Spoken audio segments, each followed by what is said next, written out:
سلام، امروز میخوایم راجع به این صحبت کنیم که آیا میشه با این غلطک‌های رنگ لبه کاسه‌ای یا مخزن‌دار کمربند رنگ کرد؟ اگه بتونین کمربند رو با این غلطک رنگ کنید، زمان رنگ‌آمیزیتون به 1/4 کاهش پیدا میکنه. من قبلا توی ویدیوهای دیگه که لینکش اون بالا میبینی به طور کامل این ابزار رو بررسی کردم که این ابزار به درد چه کسایی میخوره، چطور میتونیم این میزان هدر رفت رو بیاریم پایین، دستگاه کوچیک بگیریم یا دستگاه بزرگ. اون ویدیو رو حتما نگاه کن که خیلی به دردت میخوره.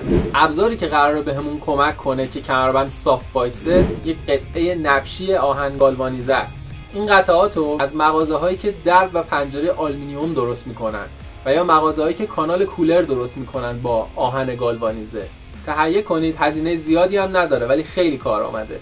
من 2 قطعه ازش گرفتم، یکی به طول 110 سانت برای کمربندهای 115 سانتی، یه دونه هم به طول 125 سانت برای کمربندهای 130 سانتی. 5 سانت کوتاه‌تر گرفتم که این قسمت آخرش رو هوا وایسه و بتونم رنگ کنم.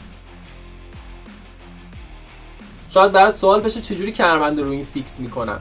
من از 5 تا آهنربای مخفی استفاده میکنم که میزان چسبندگی که ایجاد میکنه برای نگه داشتن کمربند روی پایه کافیه. خب من کمربند رو روی این پایه نصب کردم. من میتونم این پایه رو روی غلطک به راحتی حرکت بدم بدون اینکه کمربندم تاب برداره. 4 یا 5 تا قطعه 5 تایی آهنربا برای این کار کافیه. حالا بریم واقعا کمربند رو رنگ کنیم ببینیم جواب میده.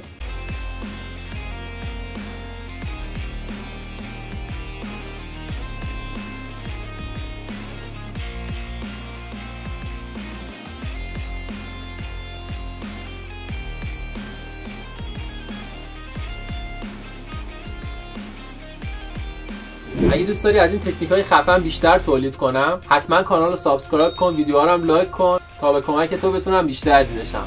ممنون که با هم همراه بودی. فعلا.